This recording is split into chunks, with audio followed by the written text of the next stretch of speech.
अस्सलाम वालेकुम, मैं हूं ज़िशान मलिक और आप देख रहे हैं प्रोग्राम हम लोग। हम लोग की टीम मौजूद है ओकाड़ा के करीबी जंद्राका के इलाके में और मैं इस वक्त हूं एक कब्रिस्तान के अंदर। जब किसी का प्यारा फौत होता है, इंतकाल करता है, तो उसको कब्रिस्तान में कब्र के अंदर दफन किया जाता है और फिर सब्र आ ही जाता है उन लोगों को जो अपने प्यारे को खोते हैं। लेकिन यहाँ एक अनोखी कब्र है। ये कब्र आप देख सकते हैं किसी बच्चे की कब्र है, लेकिन इसके अंदर कोई नाश नहीं है बल्कि कफन का टुकड़ा दफन है। यानी ये कपड़ा है जो इस कब्र के अंदर मौजूद है। आखिर क्यों? ये वो सवालात हैं जिन्हें जानने की आज हम कोशिश करेंगे इस प्रोग्राम में, क्योंकि इस कब्रिस्तान से पहले भी बच्चों की लाशें गायब हुई हैं और ये जो लाश गायब हुई है ये भी उसी की एक कड़ी है।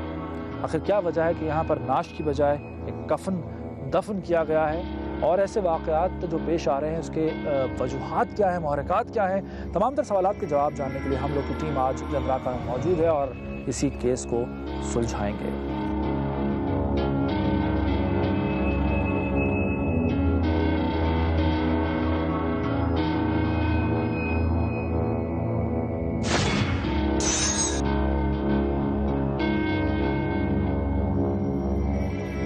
कब्रिस्तान के गोरगन के साथ में मौजूद हूँ, इससे बात करते हैं। नाम क्या है आपका? मुख्तार। मुख्तार यहीं पर होते हैं इस कब्रिस्तान में? हाँ जी, तो मुजावर हैं।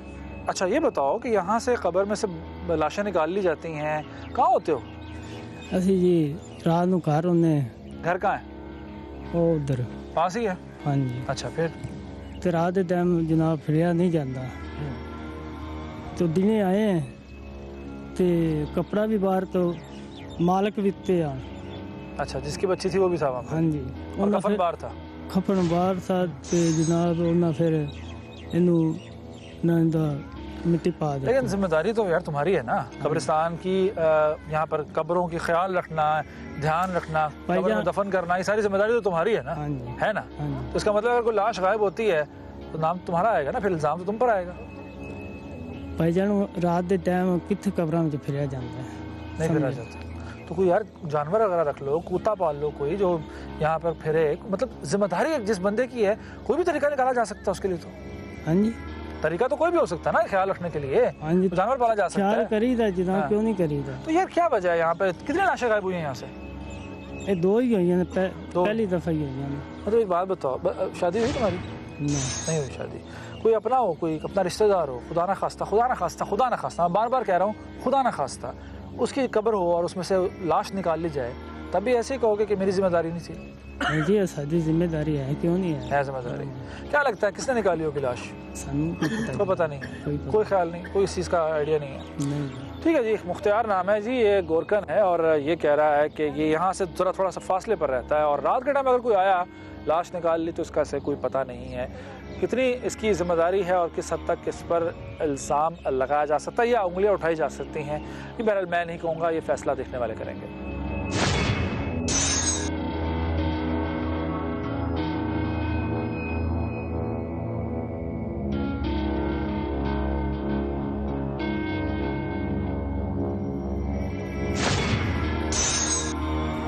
इंतहाई अजीब वाक़या है, अपनी नौइयत का अनोखा वाक़या कि एक बच्ची की लाश गुम हो जाती है, उसकी कब्र में से निकाल ली जाती है। तो मैं इलाके के लोगों के साथ मौजूद हूँ, यहाँ बात करते हैं क्या आया ये पहला वाक़या है, इससे पहले भी ऐसा कुछ हो चुका है? आप यहीं पे रहते हैं जी? नाम क्या आपका?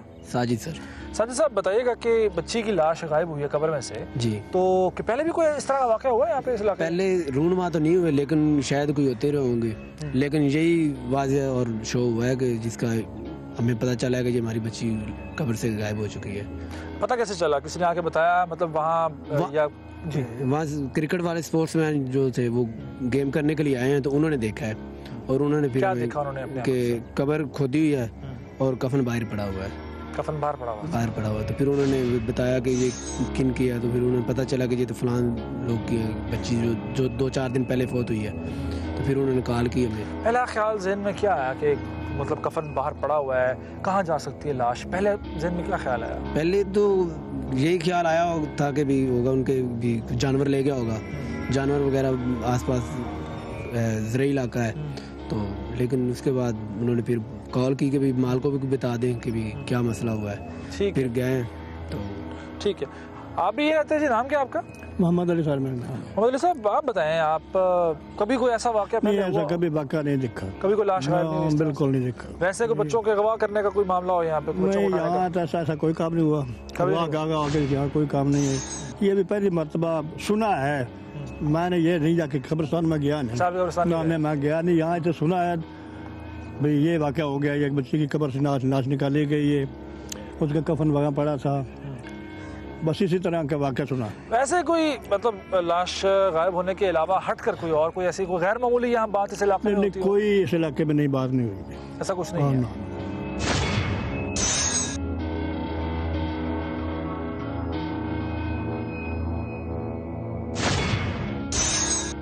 नाज़रीन, चंद्राका में मैं चूंकि मौजूद हूँ, यहाँ पे नंबरदार साहब हैं, इनसे बात करते हैं, इनसे जानते हैं कि जो ये इल्ज़ामात आयद किए जा रहे हैं और जो अफसोसनाक वाक़या पेश आया, इसकी हकीकत क्या है और अब क्या होगा। आपका नाम जी? अब्दुल अब्दुल साहब, बच्ची की लाश गायब हुई है कब्र में से, ये बड़ा अजीब सा अनोखा सा वाक़या है। लाशां बना, 2 लाशें। एक 8 दिन बाद वो बच्चे की लाश मिल गई है। अच्छा, वो भी गायब हुई है वहाँ जी से हाँ। कब्र में से। तो किस पे शक जाता है आपका? पीर असद शाह से असद शाह पे। जी। क्या ऐसा क्या है, किसी ने देखा उसको? काला जादू करता है। काला जादू करता है? जी हाँ। तो पहले भी इस तरह कुछ हो चुका है? अभी जाएंगे तो आपको पता चल जाएगा। नहीं, ये बताएं कि ऐसा क्यों है कि उसी पर शक गया? उसको किसी ने देखा कब्र में से निकालते हुए लाश, या वैसे ही अंदाजे की बुनियाद पर? अंदाजा नहीं है, उन्हें तो कई चीज़ें बरामद अगे भी हुई। क्या क्या? अगे हल्ले में एक वाक़या आया जी, वो क्या वाक़या बताएं ना।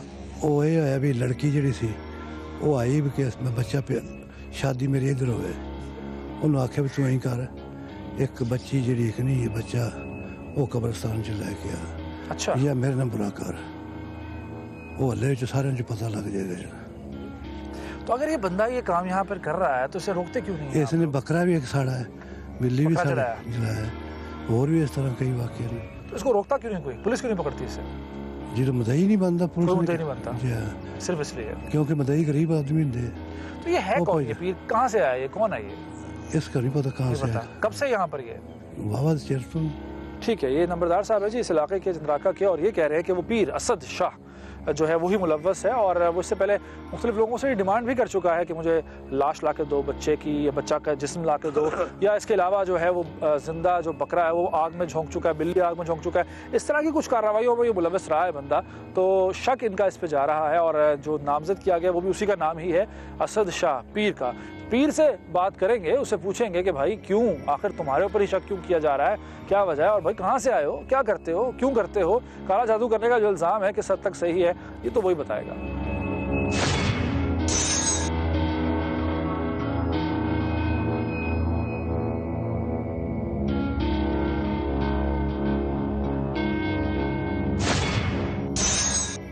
नाज़रीन, बच्ची जिसकी लाश गायब हुई है उसके वालिद और इस केस के मुद्दई के साथ मैं मौजूद हूँ, इनसे बात करते हैं। आपका नाम क्या है?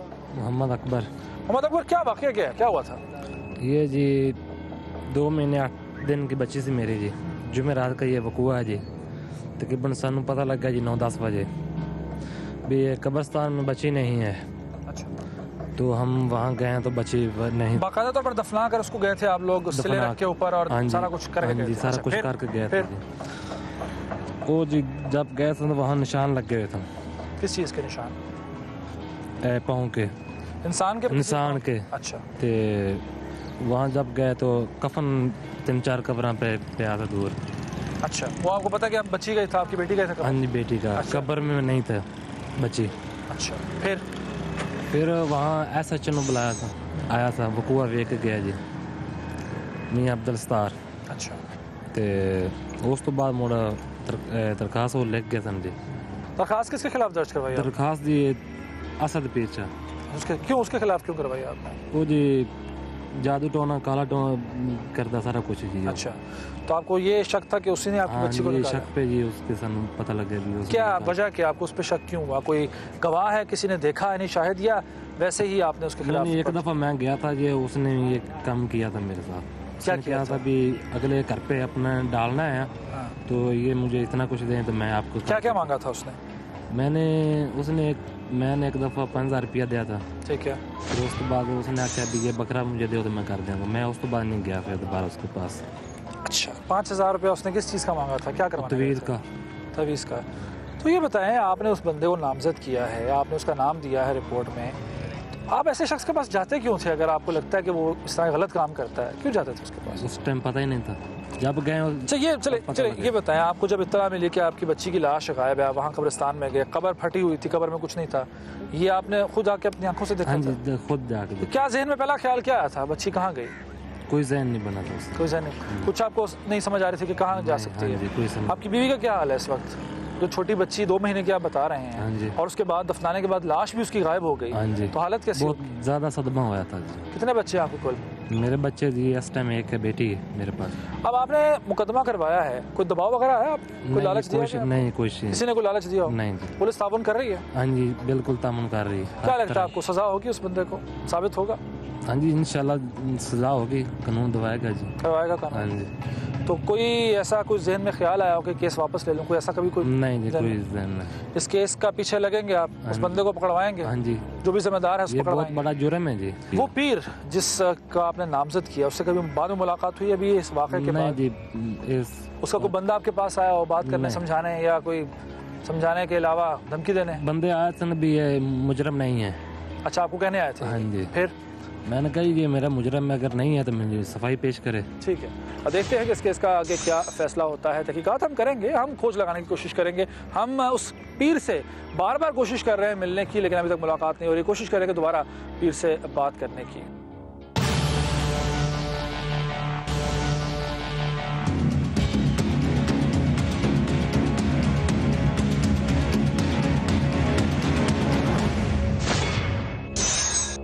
अभी तक यही किरदार सामने आया है पीर का, असद शाह जिसका नाम बताया जा रहा है। उसके पास जा रहे हैं हम उसे मिलने के लिए और इस पीर से सवालात करने के लिए, जानने के लिए कि आखिर असल बात क्या है और जो इल्ज़ामात उस पर आयद हो रहे हैं कितनी हकीकत है।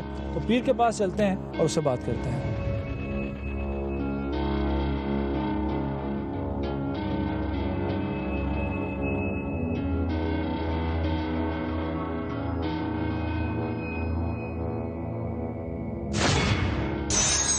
ये पीर साहब जो अपने आप को पीर कहलवाते हैं, ये अभी तक हाथ नहीं आ रहे हैं। हम 2 मरतबा रब्ता भी इनसे किया, इनसे मुलाकात की कोशिश की है, लेकिन ये हर मरतबा हमें जुल कर आ जाते हैं। और अभी भी एक घर के बारे में पता चला कि शायद यहाँ पर ये क़याम पजीर हैं, तो मैं यहाँ आके इनसे बात करने की, अल्लाह करे कि हमें मिल जाएँ और इनसे हम बात कर सकें, इनसे जान सकें कि इनका मौक़िफ़ क्या, इन पर जो इल्ज़ामात आयद किए जा रहे हैं। और क्योंकि बेसिकली हमारा जो मकसद है वो यही है कि दोनों तरफ का मौक़िफ़ सामने आ सके। अब जिस पर इल्ज़ाम लगाया जा रहा है उसका मौक़िफ़ जानना भी ज़रूरी है, क्योंकि हम फ़ैसला नहीं कर रहे हैं, हम सिर्फ़ और सिर्फ सारी तस्वीर दिखा रहे हैं, सारे हक़ाइक़ को सामने लाने की कोशिश कर रहे हैं। लेकिन अफसोस की बात यह है कि ये पीर साहब जो हैं ये हाथ नहीं आ रहे हैं। खासा मुश्किल साबित हो रहा है अभी तक इन पीर साहब से मिलना। किसी मिनिस्टर या किसी और आला शख्सियत से मुलाकात हो तो फिर भी निस्बतन आसान हो जाता है और मुलाकात हो जाती है, लेकिन ये पीर साहब हाथ नहीं आ रहे हैं। अभी भी रब्ता करने की कोशिश की जा रही है और ये प्रोड्यूसर मेरे हैं अजान मलिक के रब्ता कर रहे हैं और मुझे लगता है कि रब्ता हो भी गया है। इनसे बात करते हैं। जी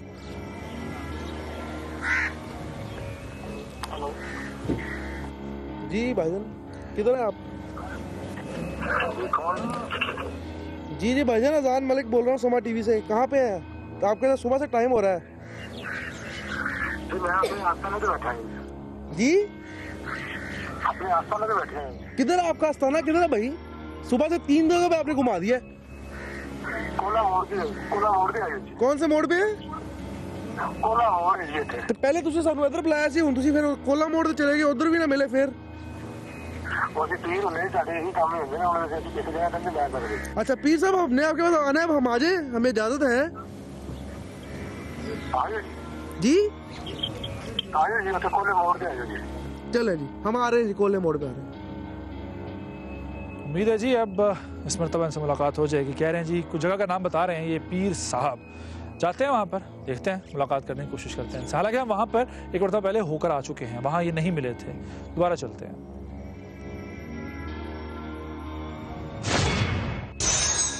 नाज़रीन, इस पीर जिसका जिक्र सामने आ रहा है, हर बंदा उस पीर का ही नाम ले रहा है, उससे मिलने की कोशिश अब तक हमारी जो है वो कामयाब नहीं हो रही है। उसके आस्थाने पर भी हम गए हैं, तो मैं अपने रिपोर्टर मोहम्मद इरशाद से बात करता हूँ, इनसे जानता हूँ कि ये वाक़या क्या है, इस पीर की हकीकत क्या है। इरशाद, इस पीर का ही नाम बार बार लिया जा रहा है, ये कौन है? ये बंदा कहाँ से आया है, क्या करता है, क्या इसकी हकीकत क्या है? ये पीर साहब जी चंद साल कबल पहले ये रेडियो मैकेनिक थे। अच्छा। रेडियो का काम करते थे, लेकिन वो काम इसका इतना पॉपुलर नहीं हुआ, उसको छोड़ के ना उसके बाद ये साउंड सिस्टम जो हमारे इलाके में शादी और ब्याह के सिलसिले में गाने वगैरह का काम होता है, ये फिर वो करते रहे हैं। इनके साथ इन्होंने कुछ लड़कियों का प्रोग्राम रखा था जो वहाँ पे नाचती थी, ये पैसे वगैरह उनसे कमाते थे। उसके बाद ये इन्होंने टोटल ये काम छोड़ के फिर ये इन्होंने ये पीरी मुरीदी वाला कोर्स शुरू कर दिया। ये 2-3 साल के अरसे में ये अपने इलाके के कोला मोड़ के एक नामवर पीरों में शुमार होने लग पड़े। तो लोगों को जो यहाँ के रहने वाले हैं उनको हकीकत नहीं पता है कि ये पहले क्या किया करता था, जो इसको इसकी तकलीद करते हैं, इसके पास जाते हैं। यहाँ पे जो लोग हैं ना उनको इतनी सेंस नहीं है, वो सिर्फ अपनी जो भी उनकी हाजात हैं, जो उनके मुतालबात होते हैं, वो कहते हैं कि हमारे ये दिनों में पूरे हो जाएं। और इनका ज़्यादातर शिकार औरतें होती हैं।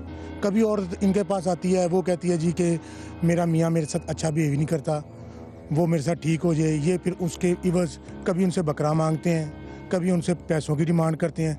ज़्यादातर ये औरतें इस सिलसिले में शादी ब्याह के चक्कर में कि मेरी पसंद की शादी हो जाए या मेरे शौहर राह रास्त पे आ जाए, इसके जो पीर के मेन टारगेट होते हैं वो औरतें होती हैं जो इस किस्म की ख्वाहिशात लेके आती हैं। लोगों की मजबूरियों का फ़ायदा उठा रहा है यानी ये जी। शख्स। तो ये जो लाशों का गायब होने का जो सिलसिला है और नाम लिया जा रहा है इसी बंदे का ही, क्या वजह है कि इसका नाम क्यों लिया जा रहा है लाशों के गायब होने? क्योंकि आपने बाकी जो चीज़ें बता दी, गिनवा दी हैं, लाशों का ताल्लुक क्या है इसके साथ? लाशों का ताल्लुक इस तरह है कि ये जो काला इल्म करते हैं ना, पहले बात तो ये है कि ये काला इल्म करते हैं, ये मुसलमानों के ज़ुमरे में नहीं आते। इतवार का दिन और मंगल का दिन, ये 2 दिन इनके लिए मखसूस होते हैं जो काला इल्म करते हैं। अच्छा। ये काला इल्म तो इनके पास क्या होना है, ये अपना खुद काम नहीं कर सकते, ये लोगों को मुख्तलिफ तरीक़ों से इनसे पैसे बटोरते हैं। और यहाँ इलाके पे ये बताया जाता है कि एक दफ़ा का इन्होंने जिंदा बकरा आग में जला दिया था और अहले इलाका के उसका ये हुआ था कि यहाँ पे शदीद आंधी आई थी और ओले भी पड़े थे। ठीक है नाज़रीन, ये जो किरदार सामने आ रहा है बड़ा ही दिलचस्प एक तरह से और खौफनाक भी कह सकते हैं इसको। इस शख्स के बारे में बताया हमारे रिपोर्टर ने कि पहले ये क्या काम करता था, वो आपने सुन ही लिया इनकी ज़बानी। अब ये पीरी मुरीदी का धंधा इख्तियार किया हुआ है, लोगों की मजबूरियों से फ़ायदा उठा रहा है, उन्हें बेवकूफ़ बना रहा है। लेकिन यहाँ एक वीडियो भी मैं आपसे शेयर करना चाहूँगा, आपको दिखाना चाहूँगा।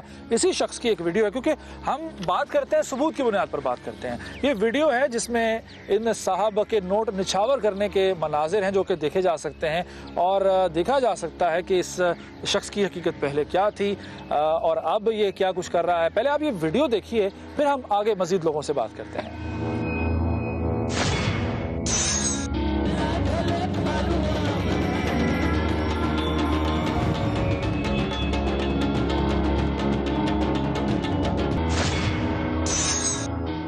नाम नेहाद पीर असद शाह ने फोन पर मिलने का वक्त दिया, बार बार दिया और बार बार वादा खिलाफी की। और फिर जब उसके आस्थाने पर टीम हम लोग पहुंची तो कानून की धज्जियां उड़ाते हुए असद शाह के साथियों ने समा के कैमरामैन पर तशद्दुद किया, कैमरा छीन लिया। हम लोग के प्रोड्यूसर अजान मलिक को ज़दोकोब किया और बरमला कहते रहे कि हमारा कोई कुछ नहीं बिगाड़ सकता। मैं आपको कह रहा हूँ सर, मेरी सुन रहे हाँ, वीडियो बंद करो ना, तुम बंद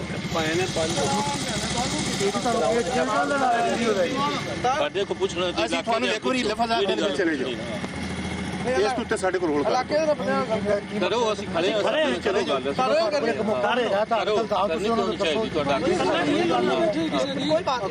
ਚਲੋ ਅਸੀਂ ਜਿਹੜੀ ਗੱਲ ਥਾਣੇ ਦੱਸਿਆ ਕੋਈ ਗੱਲ ਨਹੀਂ ਕਰਨੀ, ਚਲੋ ਪਿੱਛੇ ਥਾਣੇ ਕਰ ਰਹੇ ਹਾਂ ਸ਼ਾਇਦ ਚਲੋ ਤੁਹਾਡੀ ਅਸਲ ਸ਼ਾਹ ਚੱਲ ਨਾ ਪਿੱਛਾ ਅਸਲ ਸ਼ਾਹ ਉਹ ਸਾਡਾ ਕੰਮ ਹੈ, ਅਸੀਂ ਆਪੇ ਕਰਾਂਗੇ ਨਹੀਂ ਕਰਾਂਗੇ।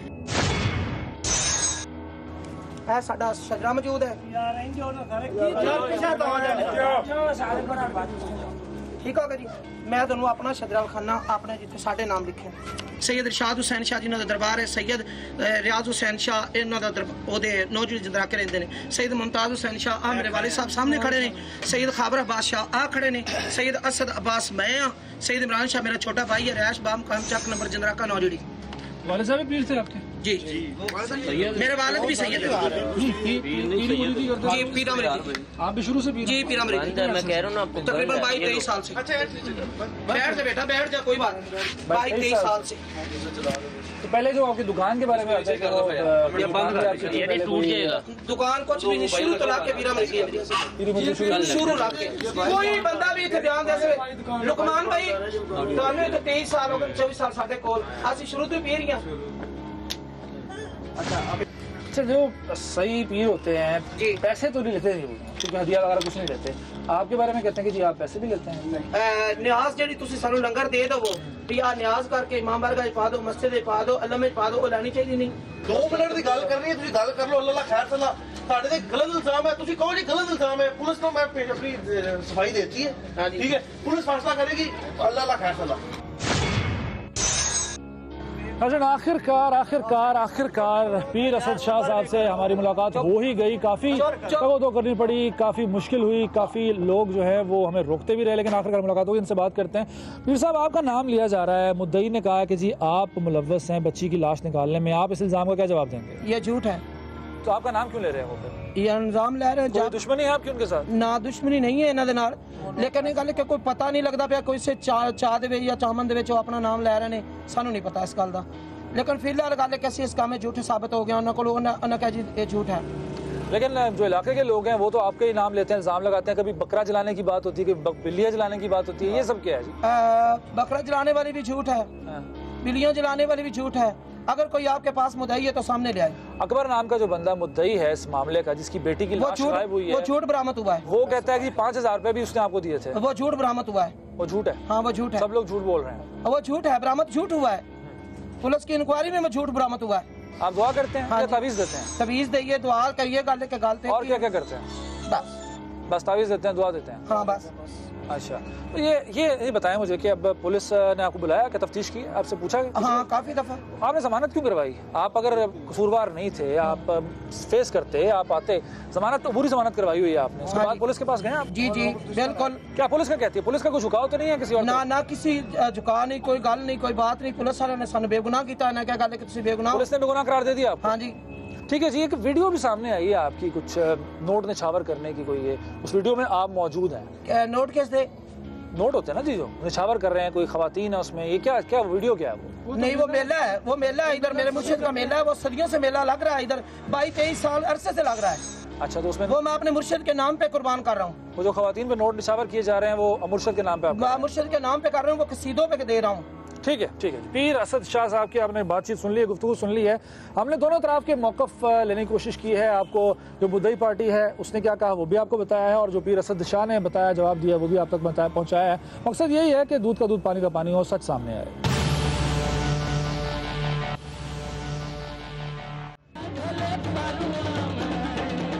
अगर नाचने वालियों पर नोट निछावर करना, उनको नाचने का कहना और खुद भी मस्त हो जाना पीरी मुरीदी है, तो फिर यकीनन असद शाह बहुत बड़ा पीर है।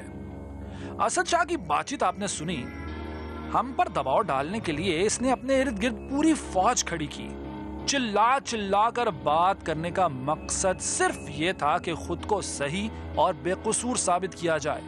हालांकि शोर सिर्फ चोर मचाता है, सच्चे का सच तो खुदा सामने ले आता है। पुलिस ने इस केस में अब तक क्या कार्रवाई की है, ये जानने के लिए इंचार्ज इन्वेस्टिगेशन आरिफ रंधावा साहब के साथ मैं मौजूद हूं, उनसे बात करता है। सब शुक्रिया, अगर वक्त नहीं बताया, अभी तक क्या कार्रवाई हुई है इस केस में? बिस्मिल्लाहिर्रहमानिर्रहीम। ये अभी जब मुकदमा दर्ज हुआ है ना, इस किस्म का ऐसा कोई मुकदमा इस तरह का पहले कभी दर्ज नहीं हुआ। इंशाल्लाह हम कोशिश कर रहे हैं, किसी को बेगुनाह को किसी ऐसे मुकदमे में मुलव्वस करना भी अच्छी बात नहीं है। मुद्दइयों से भी रजू है, गवाहान से भी, लोगों से भी पूछ रहे हैं, दरियाफ्त कर रहे हैं। जैसे हालात आएंगे इंशाल्लाह असल मुलज़िम को ट्रेस करके हम कैफर किरदार तक पहुँचाएँगे। अच्छा, रिपोर्ट पहले नहीं हुआ, ये बात मैं इत्तफाक करता हूँ आपकी इस बात से, लेकिन इस तरह के केसेस हुए हैं, पहले भी बच्चों की लाशें गायब हुई हैं, तो क्या वजह पुलिस के पास क्यों नहीं आते लोग? देखें तो मेरे नोटिस में तो ऐसा नहीं है कोई ऐसा वक़ूआ इस ज़िला में हुआ हो, लेकिन अगर को हुआ है तो देखेंगे भी उसके मामलात क्या हैं, उसके पीछे क्या है, इसमें क्या सदाकत है, क्या झूठ है, क्या सच है, देखेंगे हम इंशाल्लाह। इसको ट्रेस करेंगे, ट्रेस करके इसको हम चलान करेंगे। अच्छा, एक बच्ची की लाश अब गायब होती है, कब्र में से निकाली जाती है, वहाँ पर यकीनन जूतों के निशानात भी हैं, खुरा जिसे निकालना आपकी लैंग्वेज में कहा जाता है, वो चेक किया गया उस? हाँ बिल्कुल, कुछ लोगों से यही स्वाद मिला कि उधर एक औरत का खुरा कहीं नज़र आया था पहले कबल जी, तो वो भी उसकी कोई शहादत पेंटर नहीं है, वो इसी तरह लोग बयान बताते हैं। वहाँ से कोई ऐसा खुरा भी नहीं मिला जिससे कोई आदमी को ट्रेस कर सके। ये इसी तरह इंशाल्लाह हम शहादत इकट्ठी कर रहे हैं, जैसे जैसे हमारे सामने को हालात आएंगे हम ज़रूर इसको। केस कितना मजबूत है? केस सरे दस्त तो उसकी ऐनी शहादत तो है कोई नहीं है। जब कोई शहादत मुयसर आएगी, अभी उन लोगों ने कुछ लोगों पर शक का इज़हार किया है, उनको हम शामिल तफ्तीश कर रहे हैं। एक आदमी को उन लोगों ने नामजद किया है, वो अबूरी ज़मानत में है, उसकी ज़मानत खारिज करवाएंगे, देखेंगे असल हक़ाइक़, अगर वो गुनाहगार है तो चलान होगा। अच्छा, आपने कहा कि एक शख्स अबूरी ज़मानत पर है, यकीनन ये वो पीर है, पीर असद शाह जिसका नाम लिया जा रहा है।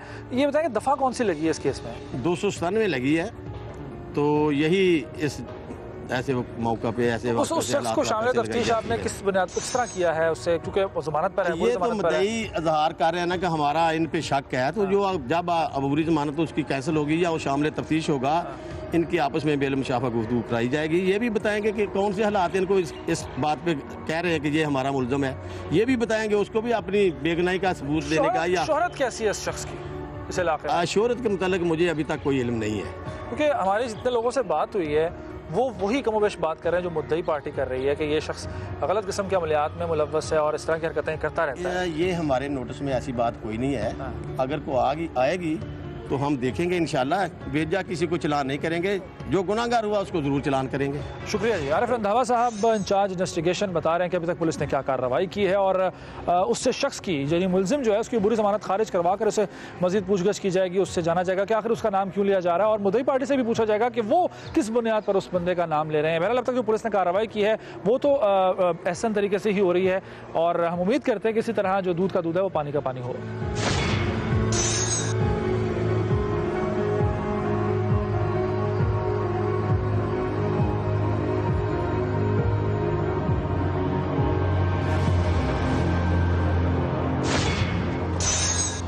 नाज़रीन, इस केस में दो मामले ज़ेरे बहस हैं। एक बच्ची की लाश का कब्र से गायब हो जाना और दूसरा उस इलाके के लोगों का एक इंसान को, एक शख्स को मुश्किल कुशा मान लेना। अपने तमाम मसाइल के हल के लिए वो इस बंदे के पास जाते हैं और वो भी एक इलाके का पीर बन बैठा है। किस हद तक सच्चाई है उसके दावों में ये तो हम नहीं जानते, लेकिन हमने आपको अभी तक दिखाया है जो कुछ भी है और जिस तरह के ख्यालात रखते हैं इलाके के लोग उसके बारे में। बहरहाल ये क्या नफ्सियाती मामला है, नफ्सियाती मसला है? इस बारे में बात करने के लिए मैं इस वक्त हमारे नफ्सियात जनाब डॉक्टर एहसानुल्लाह चिश्ती साहब के साथ मौजूद हूँ, इनसे बात करते हैं। डॉक्टर साहब शुक्रिया आपके वक्त का। सर ये बताइएगा कि आजकल चाहे शहरी इलाके हों या देही इलाके हों, बहुत एक चीज़ आम होती जा रही है कि अपने मसाइल के हल के लिए मुश्किल कुशा किसी एक शख्स को, किसी एक गाड़ी वाले बाबे को समझ लिया जाता है, पीर का नाम दे दिया जाता है और यही समझा जाता है कि वो हमारे मसाइल हल करेगा। चाहे कोई रिस्क की कमी हो, चाहे शादी ना हो रही हो, लोग कहते हैं कि वही हमारा मसला हल करेगा। क्या वजह है? क्या नफ्सियाती मसला है? नफ्सियाती बहुत सारा इसमें रोल है। इन लोगों की जो नफ्सियात होती है उसमें देखा जाए तो एक ज़ईफ़ुल इत्क़ादी, जहालत, प्लस ये ऑब्सेशंस के शिकार होते हैं, इनको वहम होते हैं और इनका सेल्फ कॉन्फिडेंस शेक होता है। तो ये लोग जो है ना सहारे ढूंढते हैं, शॉर्टकट ढूंढते हैं अपने पे, अपनी एफर्ट्स पे। इनको कोई वो उस तरह से कॉन्फिडेंस नहीं होता। फिर देखा जाए तो कोई भी रिलीजन जो है वो इस चीज़ को नहीं मानता।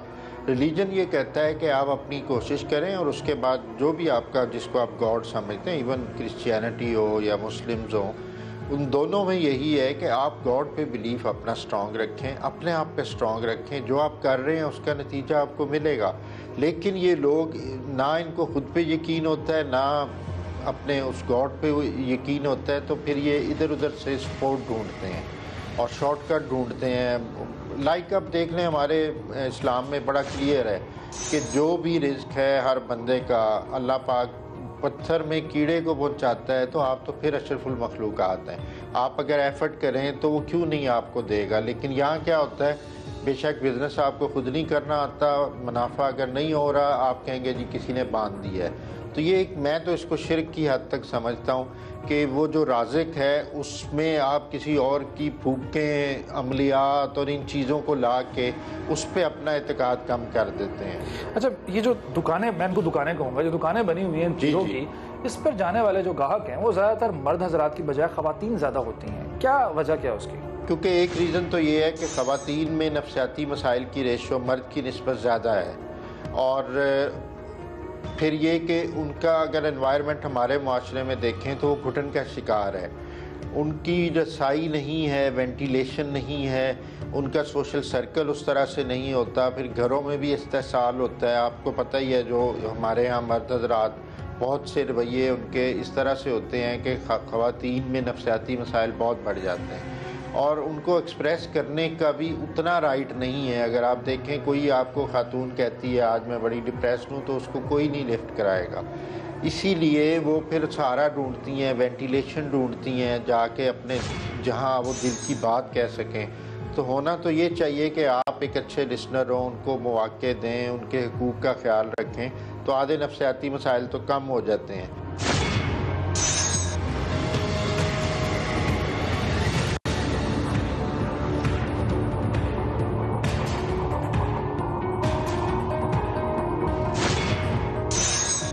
बाबा मोहम्मद याह्या खान साहब के साथ मौजूद हूँ। बाबा मोहम्मद याह्या खान साहब से जानते हैं कि ये इस मामले में क्या कहते हैं, हमारा मजहब क्या कहता है पीरी मुरीदी के बारे में। बाबा जी बहुत शुक्रिया, आपने वक्त दिया। मैं आपसे ये जानना चाहूँगा कि ये शख्स, इस शख्स के हवाले से भी और जो हमारे मुल्क में ये रुझान बढ़ता जा रहा है पीरी मुरीदी का, कि लोग अपनी हर मुसीबत के लिए, हर मुश्किल के लिए किसी बाबे के पास जाते हैं कि वो उनका मसला हल करेगा, वो उनसे रकम या किसी और सूरत में कोई ना कोई चीज़ लेता है, नजराना लेता है, ये किस हद तक दुरुस्त है हमारे मजहब के? बिस्मिल्लाहिर्रहमानिर्रहीम। ये आज का एक करंट इशू है। हमारी बदनसीबी है कि हम मुसलमान होने के बावजूद इन खुराफात में बड़ी दिलचस्पी लेते हैं। कोई भी शख्स जिसके बाल बड़े हुए हैं, अंगूठियाँ पहनी हुई हैं, ये पहना हुआ है, काले कपड़े हैं, कुछ थोड़ी सी अब नॉर्मल सी ज़िंदगी अगर हुलिया वो रखता है तो उसको हम बाबा का नाम दे देते हैं, और ये सबसे बड़ी जहालत है। और वो कौम जो कौम तसाहल पसंद हो जाती है, जो शॉर्टकट मारना चाहती है, जो दिन रात को देखे बगैर बड़ी जल्दी से करोड़पति बनना चाहती है, साहिब इल्म बनना चाहती है, साहिब दौलत बनना चाहती है, साहिब शोहरत बनना चाहती है, तो उसका यही हाल होता है। और इन लोगों को जन्म देने वाले हम खुद लोग हैं। ये ज़मीन से पैदा नहीं हुए, ये हम और आप में ही सही है। अब देखिए मैं आपके सामने हूँ, मेरी पूरी बहुत बड़ी मेरी लंबी उम्र है, मैंने सारी ज़िंदगी यूरोप में गुजारी है और मैंने मेहनत की है, बड़ा छोटे से लेके मैंने स्टार्ट किया। तो ये जो मेरा हुलिया देख रहे हैं, ये कोई मैं कुछ तावीज़ वगैरह नहीं लिखता, ना कोई जादू लोग वैसे आते हैं आपके पास तावीज़ों वगैरह के लिए? मेरे पास आते हैं, लेकिन मैं उनको हदायत देता हूँ बड़े अच्छे तरीके से, उनकी साइकी के मुताबिक काम लेके उनको समझाता हूँ कि ये चीज़ें इंसान को हैवान बना देती हैं, इंसानियत के दर्जात से नीचे फेंक देती हैं। खुदा के लिए इन चीज़ों से बचो।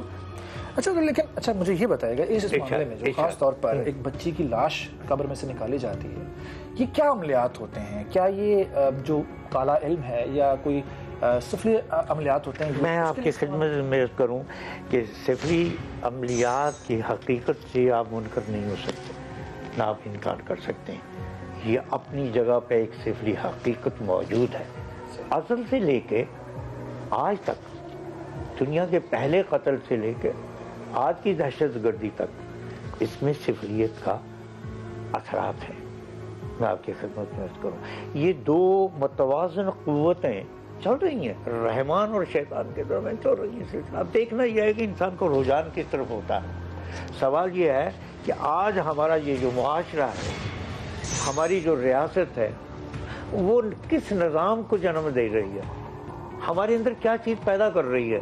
जब हमारी आरज़ुएँ, जब हमारी जायज़ ख्वाहिशें, जब हमारी इंसानी ख्वाहिशें, जिनकी जिम्मेदारी रियासत में भी आयद होती है, अगर वो हमें नहीं मिलेंगी, इंसाफ नहीं मिलेगा, दवा दारू नहीं मिलेगी, रोज़गार नहीं मिलेगी, तहफ़्फ़ुज़ नहीं मिलेगा, तो फिर इंसान क्या करेगा?